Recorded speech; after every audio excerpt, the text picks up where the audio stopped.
Çiçek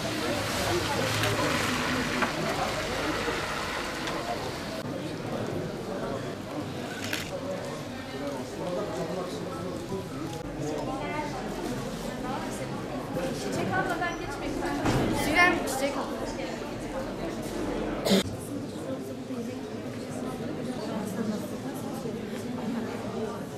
Sonsuz rahmetin menbaı, merhametliler merhametlisine nihayetsiz hamdü senalar olsun.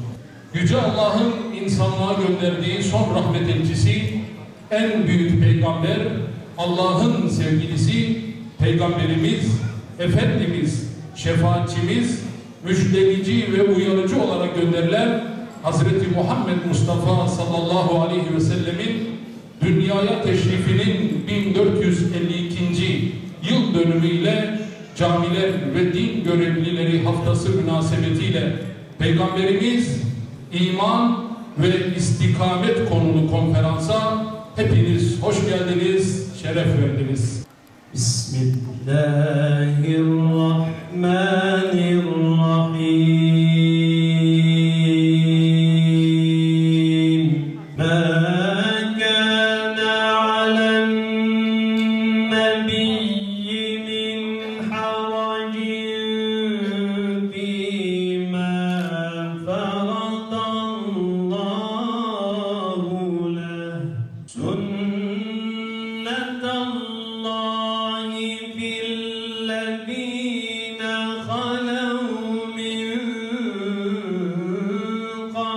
Bismillahirrahmanirrahim.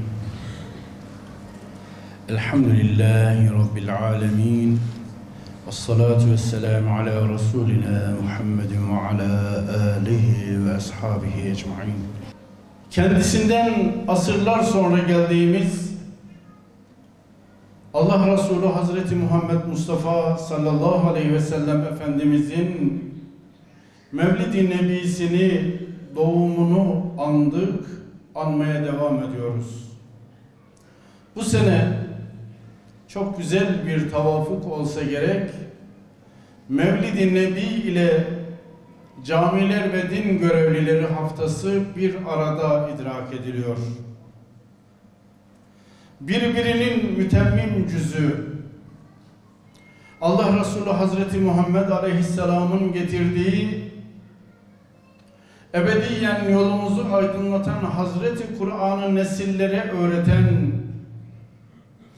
bize vatan olarak bu güzel coğrafyayı bırakmış, ilim ve irfan yolunda ömrünü harcamış, ahirete göçmüş olanları bu vesile ile rahmetle anıyorum. Esasen istikamet kavramı Türkçemize dosdoğru yol şeklinde geçmiş.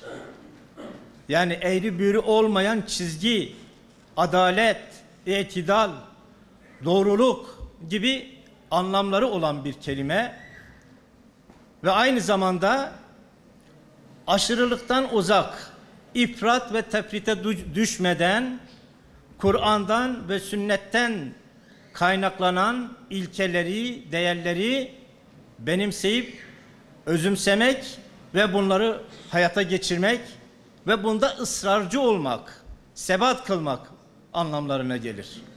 Öncelikle itikatta, inançta istikamet.